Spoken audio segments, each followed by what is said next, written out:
Nací como Eliana Soler, me convertí en Eliana Vargas cuando me casé con Martín en 1980 y seguí siéndolo hasta hace 3 semanas. El día después de su funeral. Tengo 67 años, con manos de agricultora que aún recuerdan cómo hornear el pan de masa madre que mi hijo Daniel siempre pedía los domingos por la mañana y cómo se sentía el cabello de mi hija Clara cuando se lo trenzaba para la escuela primaria. Les cuento esto para que entiendan que, antes del colapso, yo era simplemente una madre que creía haber criado buenos hijos. El cáncer de Martín tardó 14 meses en llevárselo, cáncer de páncreas, el verdugo silencioso que te da justo el tiempo suficiente para arreglar tus asuntos, pero no el suficiente para vivir con ese conocimiento. Al principio lo mantuvimos en secreto, solo entre nosotros.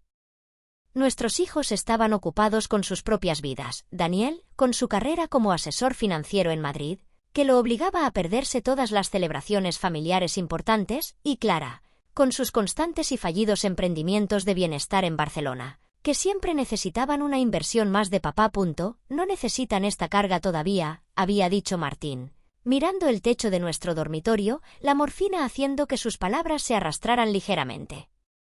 Déjalos vivir un poco más sin esta sombra, asentí porque lo amaba, pero yo sabía la verdad. Yo conocía a nuestros hijos cuando finalmente llegaron a nuestra modesta finca a las afueras de Requena, Valencia, la casa donde crecieron, donde Martín y yo habíamos transformado las 20 hectáreas de manzanos abandonados de Fincas Vargas en una de las explotaciones de fruta ecológica más respetadas de la comunidad. No vinieron con consuelo. Vinieron con preguntas sobre el testamento. Mamá, solo intento ser práctico, dijo Daniel, su voz adoptando ese tono condescendiente que había perfeccionado tras su primer bonus de 6 cifras. Estábamos sentados en la mesa de la cocina, Martín dormía arriba cuando sacó el tema. Las facturas médicas deben estar acumulándose. ¿Habéis pensado en vender la casa? Llevar el negocio sola no puede ser fácil para ti. Daniel se había ido de Requena a los 18, describiendo la Valencia rural como algo tan asfixiante como la tierra que financió su educación. Solo venía cuando era absolutamente necesario, prefiriendo alojarse en un hotel que en su habitación de la infancia porque el aire del campo le irritaba los senos nasales. Pero de repente, en las últimas semanas de vida de su padre, desarrolló un profundo interés en el negocio familiar que le había avergonzado en su juventud. Clara llegó 3 días después con 6 maletas y el aroma del fracaso caro. 5 empresas de bienestar en pocos años, cada una iniciada con el dinero de su padre, cada una abandonada cuando se requería trabajo de verdad. Pero abrazó a Martín con lágrimas genuinas y durmió junto a su cama la noche antes de su muerte, razón por la cual todavía lucho con lo que vino después. El funeral fue pequeño, como Martín hubiera querido. Fue enterrado en una colina con vistas a los huertos, donde las flores de primavera apenas comenzaban a brotar. Me paré entre mis hijos mientras lo bajaban a la tierra, los brazos de Daniel rígidos alrededor de mis hombros, Clara llorando abiertamente en un pañuelo con monograma que nunca había visto antes. Ahora está en paz, dijo el párroco. Me pregunté si eso era cierto, o si era simplemente algo que se dice cuando alguien muere tras un largo sufrimiento. Martín y yo no éramos religiosos, pero habíamos mantenido la costumbre social de ir a la iglesia de vez en cuando, lo suficiente para que el padre Sanchís supiera que debía centrarse en el amor de Martín por la tierra, no en recompensas celestiales. Lo que más recuerdo de ese día fue el silencio posterior. La casa resonaba con él cuando la gente trajo guisos y habló en tonos apagados sobre la bondad de Martín, su integridad, cómo ayudó al señor Pérez a salvar su lechería durante la recesión o empleó a los hermanos Smith en verano. Nadie mencionó cómo construyó nuestro negocio de la nada mientras criaba a 2 hijos que, aparentemente, no habían heredado ninguno de sus valores. He preparado las habitaciones de invitados, les dije a Daniel y Clara esa noche, cuando los últimos visitantes se fueron. Pensé que mañana podríamos revisar juntos algunas de las cosas de vuestro padre. Sobre eso, mamá, dijo Daniel, dejando su vaso de whisky con una precisión que me recordó a su padre. Clara y yo hemos hablado, y creemos que es mejor si arreglamos las cosas rápidamente. Ambos tenemos que volver a arreglar las cosas. ¿La herencia?, preguntó Clara mientras navegaba en su móvil. La casa, el negocio. Daniel y yo tenemos que aclarar los próximos pasos. Esperaba duelo de mis hijos, quizás recuerdos de su padre. En cambio, obtuve una reunión de junta directiva. Daniel abrió su portátil en la mesa del comedor donde habíamos celebrado sus cumpleaños, sus graduaciones, sus despedidas. Papá habló conmigo sobre esto el año pasado, dijo, sin mirarme a los ojos. Le preocupaba cómo te las arreglarías con un préstamo. El negocio necesita modernización, inversión. La casa es demasiado para alguien de tu edad, ¿mi edad? Repetí, las palabras sabían amargas. He dirigido este huerto junto a tu padre durante 40 años, y lo has hecho maravillosamente, dijo Clara, en el tono que usaba para vender vitaminas carísimas a mujeres desesperadas. Pero es hora de pensar en tu futuro, mamá. Una residencia de mayores te traería amigos, actividades, tengo amigos. Tengo actividades, mi voz sonaba extraña incluso para mis propios oídos. Este es mi hogar, es el hogar de todos, corrigió Daniel. Y papá nos dejó el negocio a Clara y a mí en el testamento. Quería que cuidáramos de ti, pero sabía que el negocio necesitaba un liderazgo más joven. Miré fijamente a mi hijo, a ese extraño con ropa cara que creía saber algo sobre la tierra que lo había alimentado, los árboles que su padre había cuidado a través de sequías, enfermedades y heladas. Enséñame el testamento. Deslizó un documento sobre la mesa. No era el membrete de nuestro abogado de familia, sino algo impreso en papel de la empresa de Daniel. La firma de Martín parecía incorrecta. Demasiado perfecta, demasiado firme para un hombre cuyas manos habían temblado de dolor durante meses. ¿Le hiciste firmar esto mientras estaba con morfina? La ira que surgió en mí fue algo primario, algo que no había sentido desde que ahuyenté a un zorro con una escoba que intentaba entrar en nuestro gallinero. Cuando los niños eran pequeños, estaba lúcido, insistió Daniel. Quería que empezáramos de nuevo con el negocio. Hay un inversor interesado en la tierra, un inversor para una urbanización de lujo, explicó Clara, sus ojos brillando ante la perspectiva del dinero. Pagan 7 millones, mamá. Todos podemos empezar de nuevo. Empezar de nuevo. Como si la vida que Martín y yo habíamos construido fuera algo viejo, algo que desechar.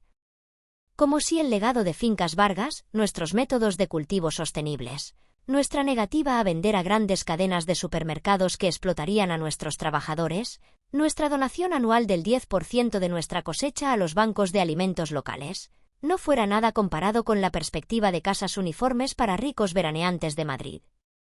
Vuestro padre nunca habría vendido esta tierra para una urbanización, dije, mi voz más firme de lo que me sentía. Y yo no he firmado nada, no es necesario, explicó Daniel con un tono de paciencia ensayada. El negocio estaba a nombre de papá. La casa también. La Comunidad Valenciana no tiene régimen de bienes gananciales, fue entonces cuando supe que lo habían planeado. No solo después de que Martín enfermara, sino quizás desde antes. ¿Cuánto tiempo había esperado mi hijo a que su padre muriera para liquidar el trabajo de nuestra vida? ¿Cuántas veces había llamado Clara, no para preguntar por la salud de Martín, sino para asegurarse de que su plan seguía en marcha? Necesito tiempo, dije, levantándome. Me voy a la cama. Hablaremos mañana, pero no habría conversación. Mientras yacía despierta en la cama que había compartido con Martín, mirando el techo y escuchando los crujidos familiares de nuestra vieja finca, mis hijos preparaban sus últimos movimientos. La mañana llegó con el olor a café, del tipo caro que Daniel había traído de Madrid porque nuestra marca local era imbebible. Me vestí lentamente, mis articulaciones rígidas por el duelo, la edad y el frío conocimiento de en que se habían convertido mis hijos. Cuando bajé, me esperaban con una pequeña maleta que no reconocí. Hemos empacado algunas cosas esenciales para ti, dijo Clara, alegremente. Daniel y yo pensamos en llevarte hoy a Mirasol. Es una residencia de mayores preciosa, a solo 2 horas de aquí, y no voy a ninguna residencia, repliqué, sirviéndome café. Este es mi hogar, mamá, sé razonable, dijo Daniel. Los papeles están listos. Cerramos con los inversores la próxima semana. No puedes quedarte aquí, miré a mi hijo, lo miré de verdad, y no encontré nada de Martín en su rostro. Nada del niño que una vez siguió a su padre por el huerto al amanecer, haciendo preguntas interminables sobre la polinización y la poda. Solo un extraño que me veía como un obstáculo que gestionar. Necesito mis medicinas del baño, dije en voz baja. Y quiero llevarme algunas fotos. Claro, mamá, asintió Clara, con alivio en su voz. Coge lo que quieras de tus cosas personales. El resto podemos enviarlo más tarde. Recorrí mi casa por última vez, tocando la barandilla desgastada que Martín había lijado y barnizado cada 5 años, la manta que mi abuela había hecho y que cubría nuestra cama, el alféizar de la ventana donde les leía cuentos a los niños en las tardes de lluvia. En el baño cogí mis medicinas, pero también mi pasaporte y mi certificado de nacimiento del compartimento oculto en el botiquín que Martín había construido cuando temíamos los robos a finales de los 80. En el armario del dormitorio, detrás de la colección de camisas de franela de Martín que aún olían débilmente a él, saqué la pequeña caja ignífuga con la única cosa que mis hijos no sabían que existía. Cuando bajé, mi bolso pesaba más, pero mi corazón, de alguna manera, se sentía más ligero por la determinación. ¿Lista?, preguntó Daniel, mirando su reloj. No era realmente una pregunta, asentí, permitiendo que Clara me tomara del brazo como si ya fuera la frágil anciana en la que querían convertirme. Nos fuimos en el coche de alquiler de Daniel, un todoterreno negro con asientos de cuero que se pegaban a mis piernas. Vi mi casa desaparecer por la ventanilla trasera, grabando en mi memoria la imagen de los brotes de primavera en los manzanos, el rojo desgastado de nuestro granero, la chimenea de piedra que Martín había reconstruido el verano antes de que naciera Daniel.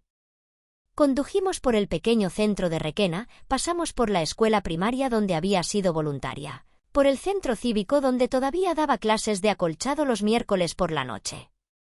Pero en lugar de tomar la autopista hacia las ciudades más grandes donde se ubicaban las residencias, Daniel giró hacia la carretera comarcal 27, una ruta rural que serpenteaba a través de campos antes de finalmente llegar a la autopista. 20 minutos después, se detuvo en el arcén, junto a un campo vacío. El motor seguía en marcha cuando se volvió hacia mí. «Aquí te bajas, mamá», dijo, su voz inquietantemente tranquila. «La casa y el negocio son míos ahora, ¿qué?».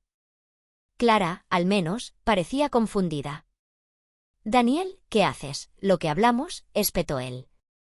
«Mamá no lo pondrá fácil. Impugnará el testamento, montará escenas, nos avergonzará delante del inversor. Así es más limpio. Tiene sus medicinas, algo de ropa. Hay una gasolinera a 5 kilómetros. Puede llamar a una de sus amigas del grupo de acolchado». Se inclinó sobre mí para abrir mi puerta. «Sal, mamá». Miré a mi hijo, buscando una señal del niño que había amado, y no encontré nada.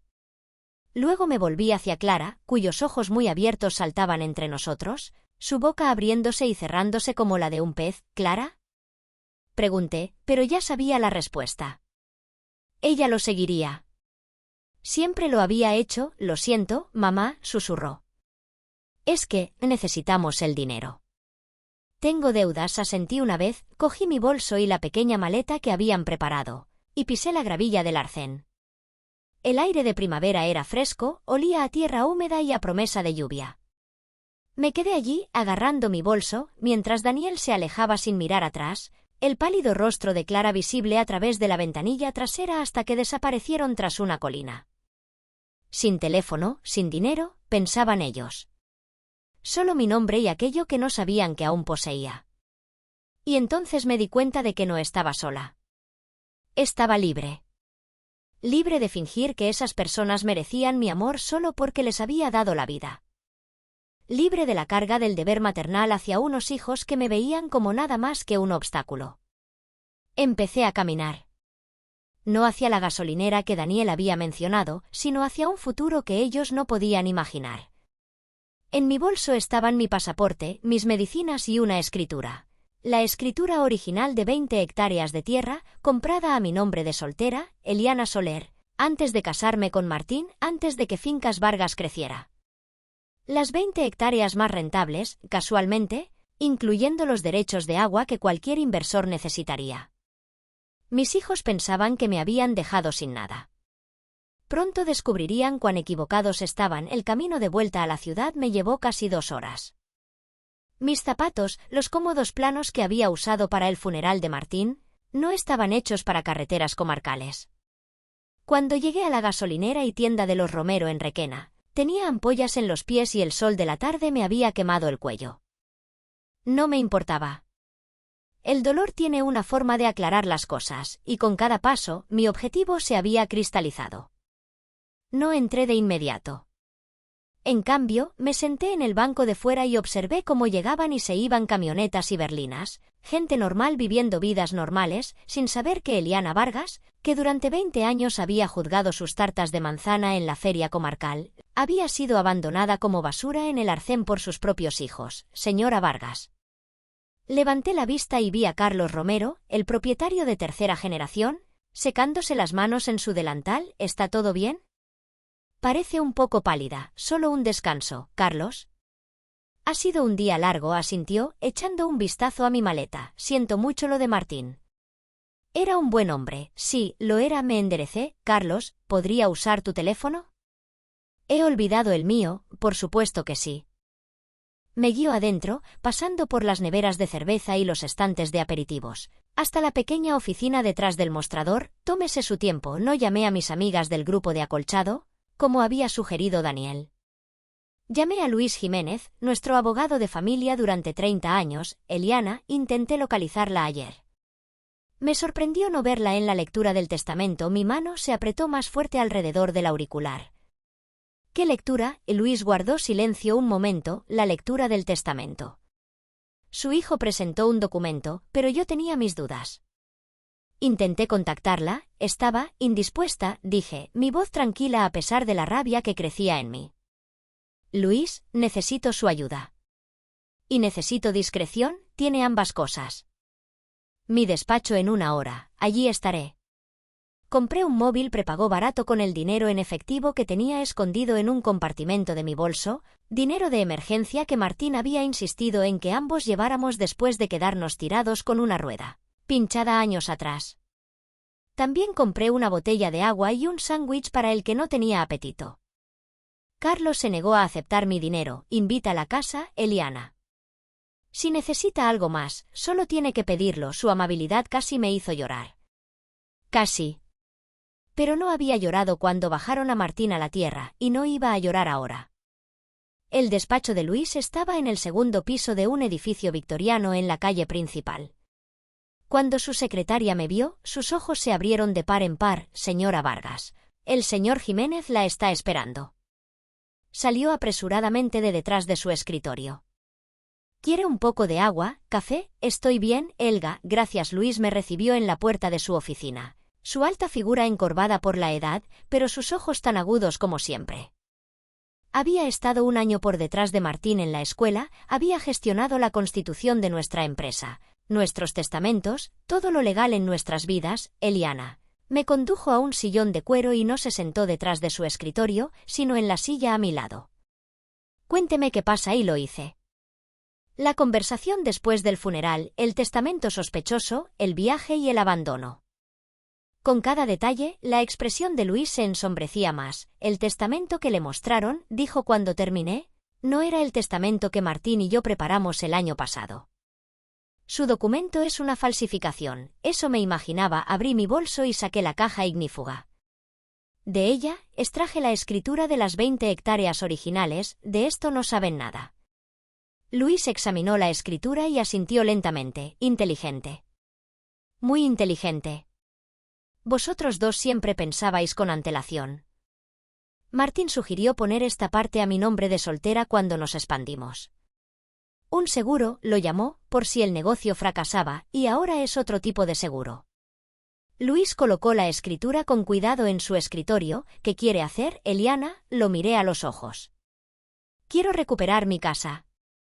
Quiero el negocio que mi marido construyó. Y quiero que mis hijos entiendan exactamente lo que han hecho. Luis no se inmutó ante la frialdad de mi voz. En cambio, asintió, empecemos por un lugar para pasar la noche.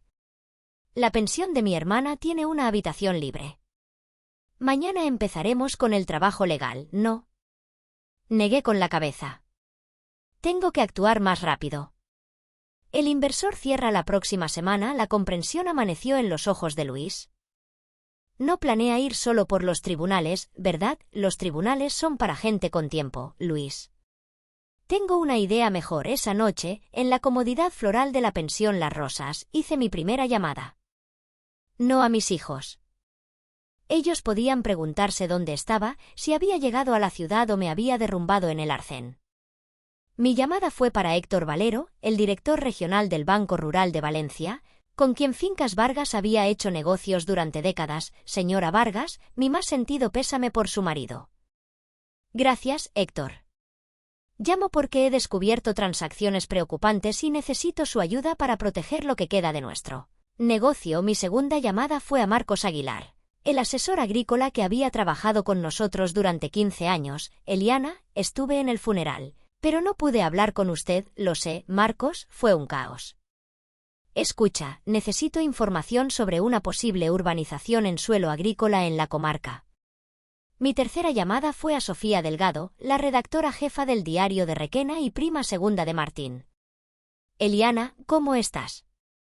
Estaba preocupada. Estoy bien, Sofía. Pero creo que tengo una historia que podría interesarte.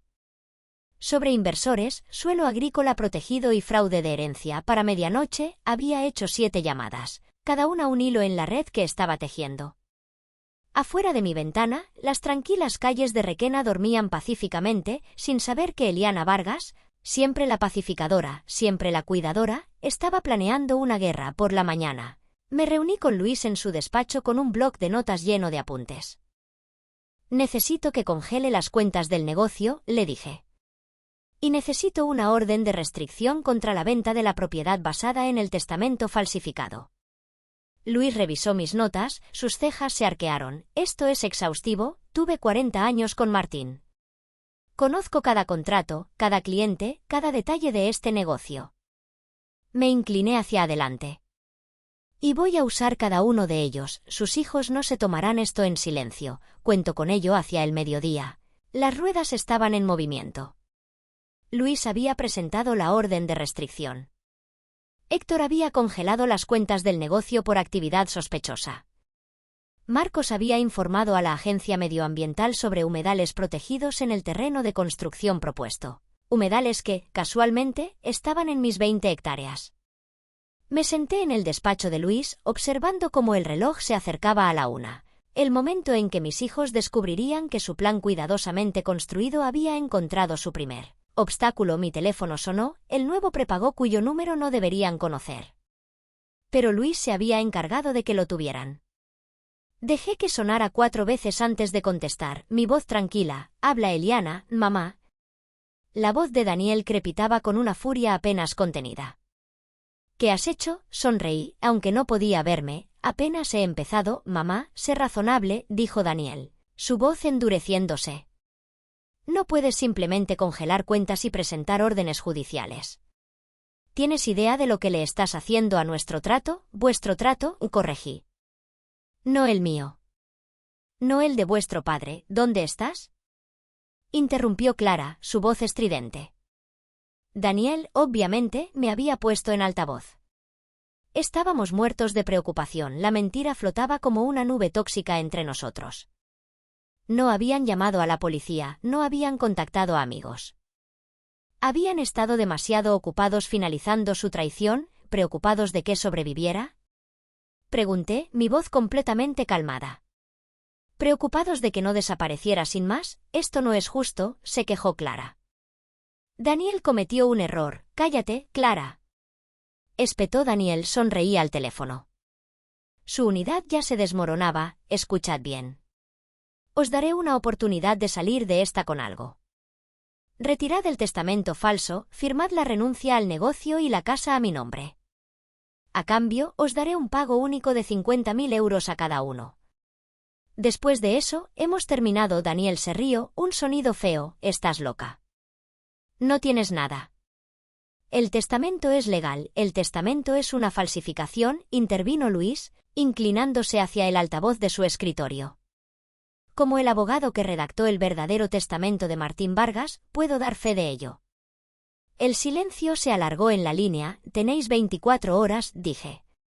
Después, la oferta expira y procederé con cargos de fraude. Colgué antes de que pudieran responder. Luis se reclinó en su silla. Probablemente se negarán, cuento con ello. Me levanté y cogí mi bolso. Ahora, tengo que hacer una visita al banco en persona. Las siguientes 24 horas pasaron en un torbellino de papeleo, llamadas telefónicas y reuniones silenciosas en trastiendas por todo Requena. Personas que me conocían desde hacía décadas, que nos conocían a Martín y a mí, se presentaron con información, firmas y apoyo.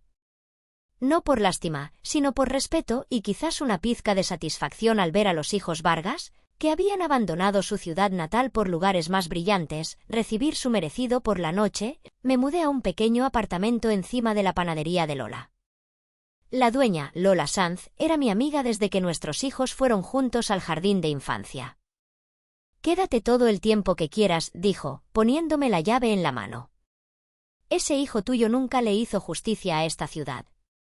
O a ti y a Martín dormí sorprendentemente bien esa noche, arrullada por los olores familiares a pan y pasteles que subían desde abajo. Por la mañana me puse ropa que Lola me había prestado, unos vaqueros y un jersey que me quedaban bastante bien, y me preparé para la guerra exactamente a las 9 de la mañana, cuando abrió el registro de la propiedad. Presenté los documentos que confirmaban mi propiedad de las 20 hectáreas originales, incluyendo la casa principal, el granero y, crucialmente, el acceso al agua que cualquier inversor necesitaría. A las 10, me reuní con la Consejería de Agricultura sobre las servidumbres de conservación que Martín y yo habíamos establecido silenciosamente años atrás, restricciones que harían casi imposible cualquier desarrollo. Incluso si Daniel de alguna manera lograba vender al mediodía, estaba sentada con Sofía en la oficina del Diario de Requena, proporcionando documentación para una historia con el titular «Huerto local en el centro de una disputa de herencia, los planes de los inversores». Amenazan tierras agrícolas protegidas. A las 2 de la tarde, mi teléfono volvió a sonar. «La oferta ya no está sobre la mesa», dije a modo de saludo. «Mamá, estás cometiendo un terrible error», dijo Daniel, su voz desprovista del tono arrogante, reemplazado por algo más cercano al pánico. «Los abogados del inversor amenazan con demandar si no cumplimos como prometimos. Eso suena a vuestro problema». «¿Nuestro problema?», interrumpió Clara. «Mamá, por favor. Usé el pago inicial para saldar deudas.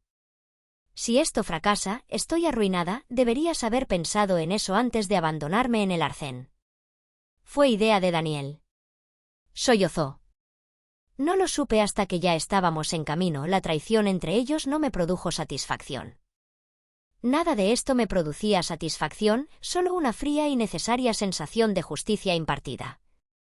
«Los registros bancarios muestran que retiraste 50.000 euros 3 días antes del funeral de tu padre, Clara», dije, mi voz clínica, distante. «¿Ya estabas planeando tu nuevo comienzo?», comenzó a sollozar, sollozos dramáticos y violentos que había escuchado innumerables veces cuando no conseguía lo que quería. «Es demasiado tarde para lágrimas», continué. «Luis enviará los documentos. Ambos firmaréis y renunciaréis a todas las reclamaciones sobre Fincas Vargas y la casa.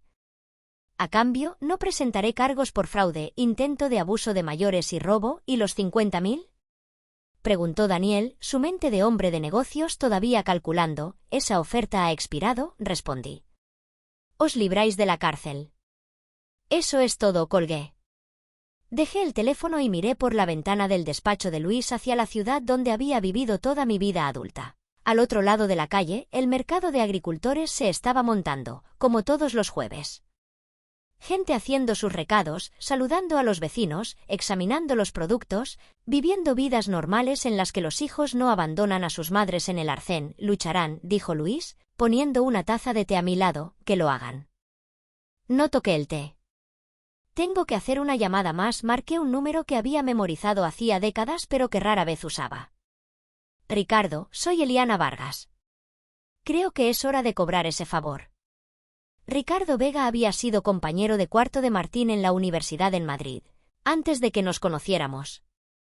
Siguieron siendo amigos, incluso después de que Ricardo se mudara a Barcelona para fundar una de las firmas de abogados inmobiliarios más grandes del país.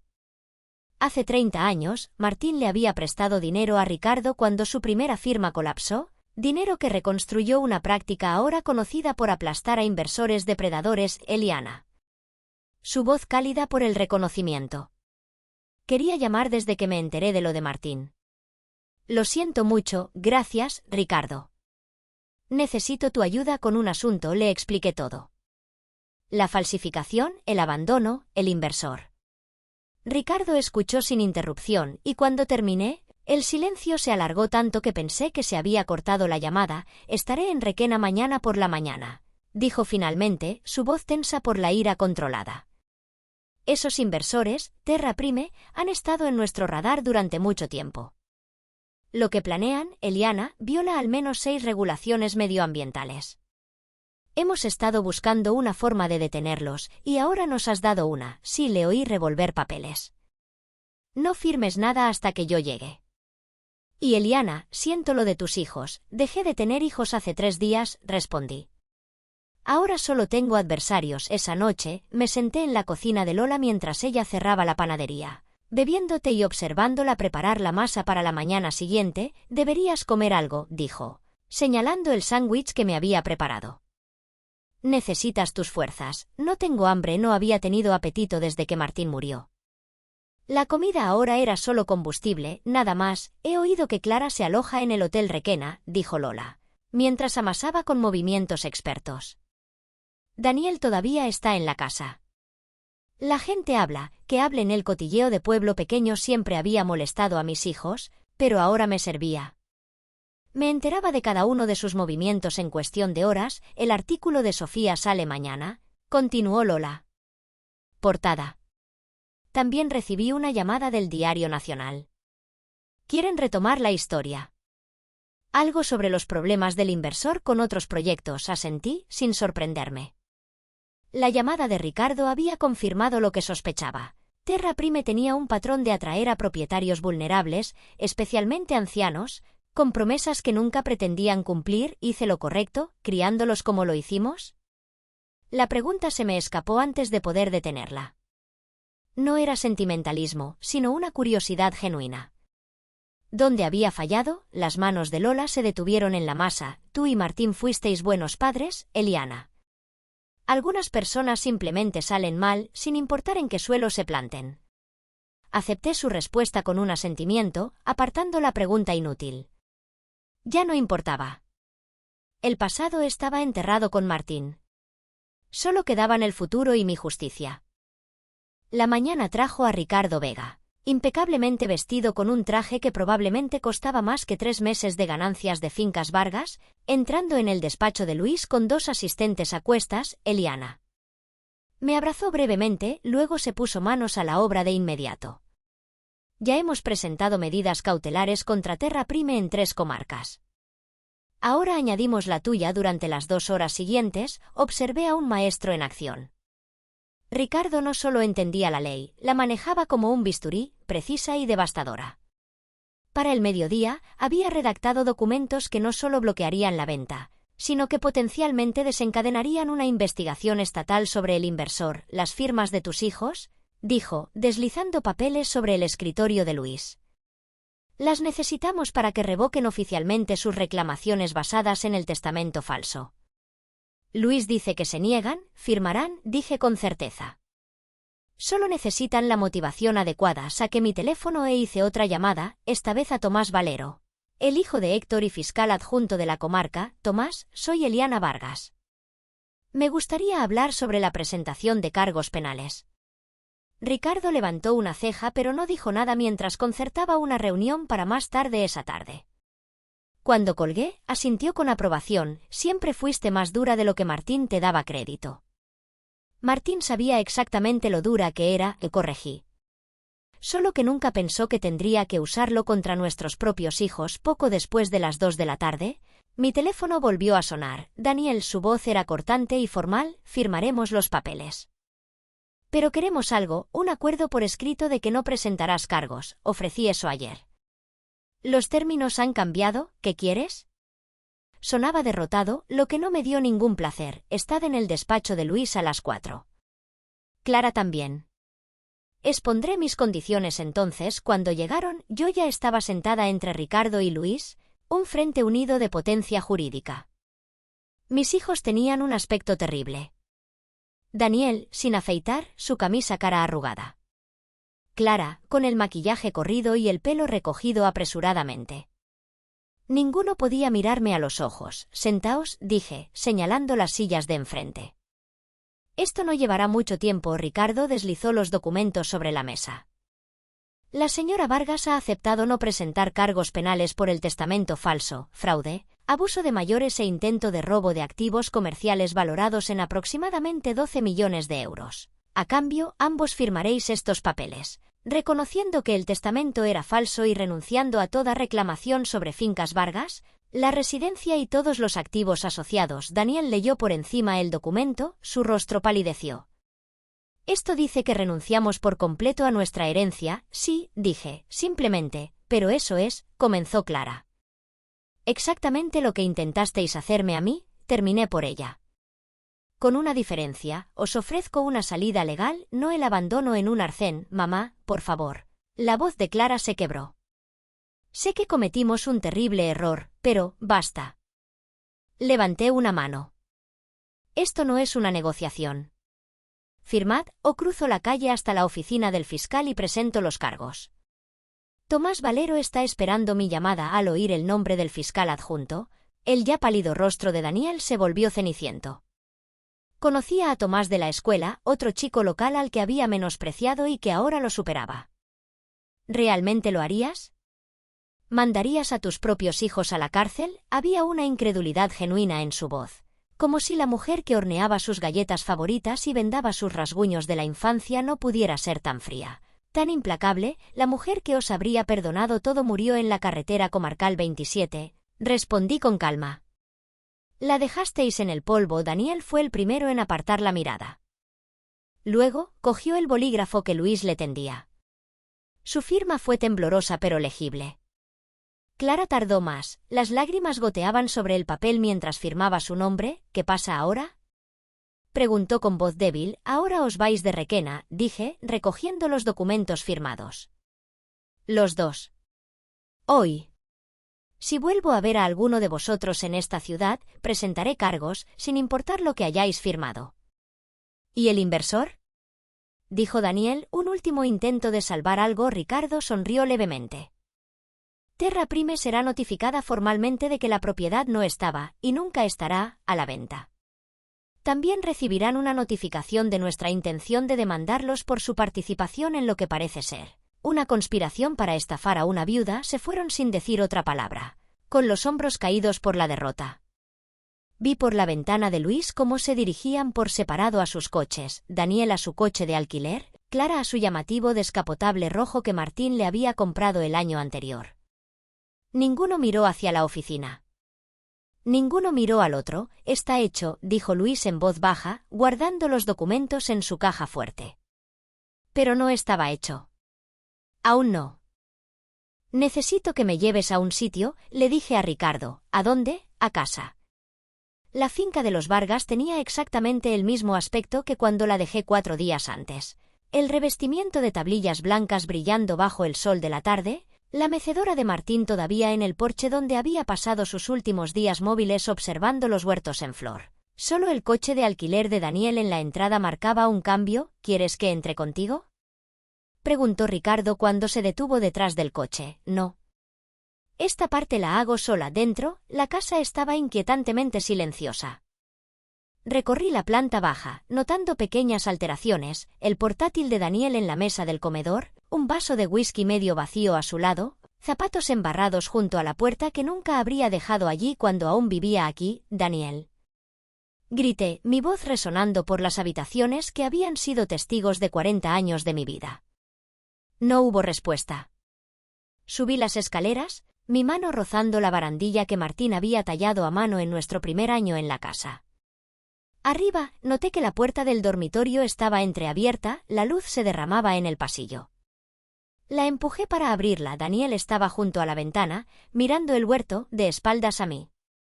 La habitación estaba revuelta, cajones sacados, puertas de armario abiertas, las pertenencias de Martín esparcidas sobre la cama que habíamos compartido durante 4 décadas. ¿Buscas algo?, pregunté fríamente. No se inmutó, no se dio la vuelta. Sé que tiene que haber más. Papá no te lo habría dejado todo a ti, tu padre confiaba en mí. Algo que, evidentemente, tú nunca aprendiste. Ahora se dio la vuelta, Su rostro contorsionado por algo entre la rabia y la desesperación, lo has destruido todo. El trato se ha caído. Los acreedores de Clara están llamando. Mi empresa está investigando por qué me he ausentado tanto sin explicación, las acciones tienen consecuencias, respondí simplemente. ¿Es eso? ¿Una lección? Se rió, por favor. Siempre la maestra, incluso ahora, no es una lección, corregí. Es justicia, fui a la estantería y saqué una vieja edición encuadernada en cuero de Walden. El libro favorito de Martín, que solía leerme en las largas noches de invierno cuando los niños dormían. De entre las páginas, saqué un sobresellado, tu padre te escribió esto la semana antes de morir. Iba a dártelo después del funeral, antes de que entendiera en qué te habías convertido realmente. Daniel se abalanzó, pero lo retuve, ¿siquiera lloraste por él? ¿O estabas demasiado ocupado planeando cómo sacar provecho de su muerte? Algo parpadeó en su rostro. Quizás vergüenza, quizás solo la ira de haber sido descubierto. Yo quería a papá, ¿querías lo que él te ofrecía? Corregí. Seguridad. Estatus.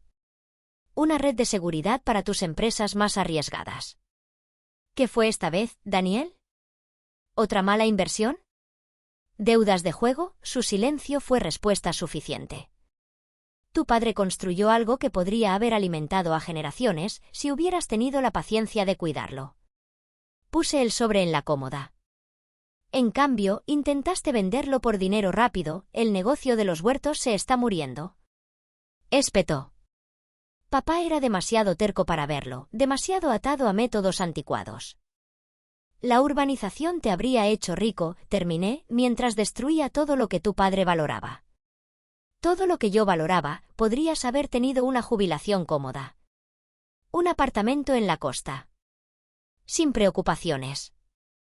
Excepto la preocupación de vivir sabiendo que dejé que la herencia de mi marido fuera arrasada para construir casas de vacaciones. Daniel negó con la cabeza, como si yo fuera la irracional.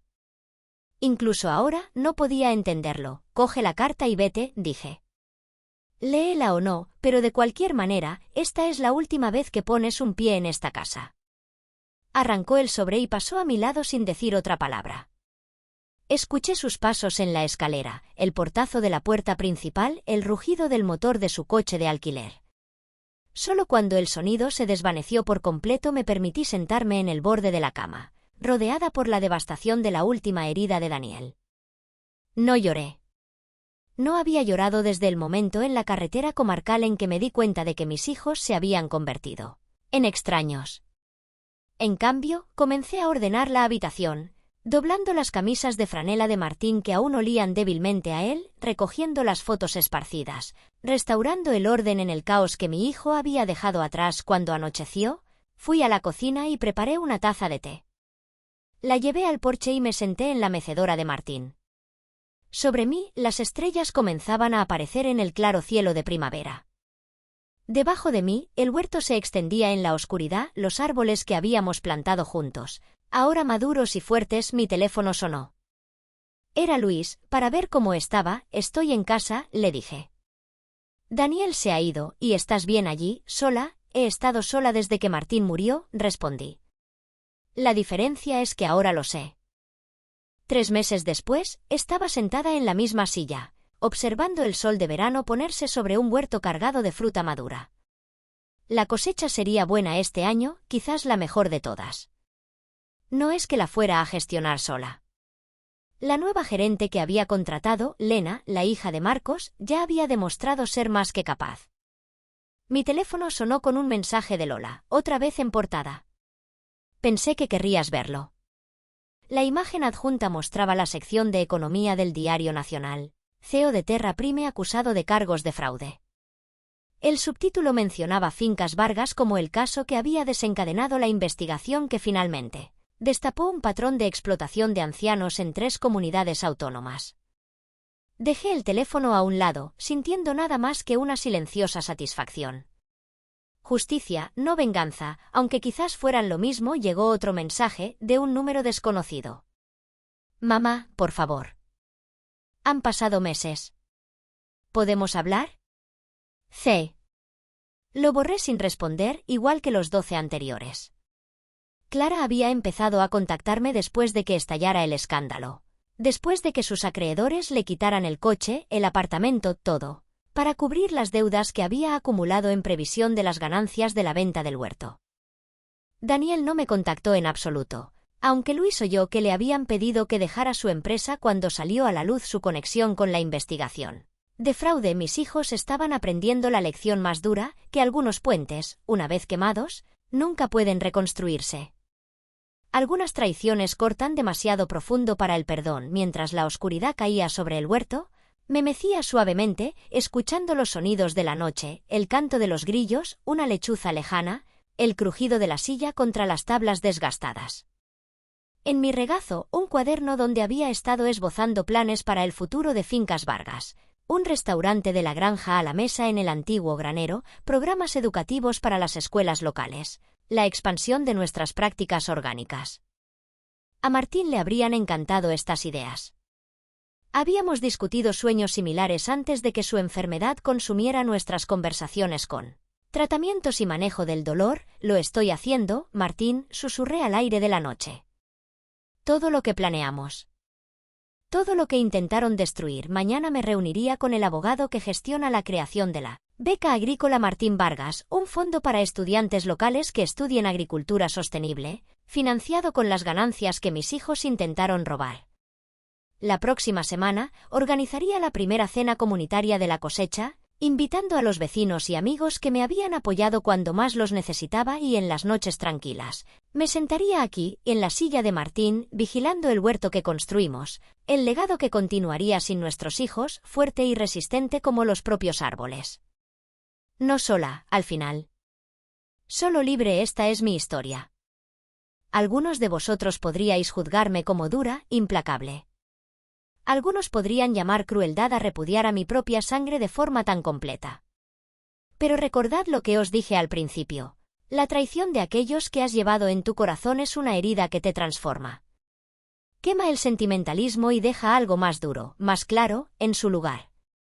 Mis hijos tomaron su decisión aquel día en la carretera comarcal. Yo tomé la mía, cada día después. Recordad que algunas personas confunden la amabilidad con la debilidad hasta que descubren, demasiado tarde, cómo es la verdadera fuerza.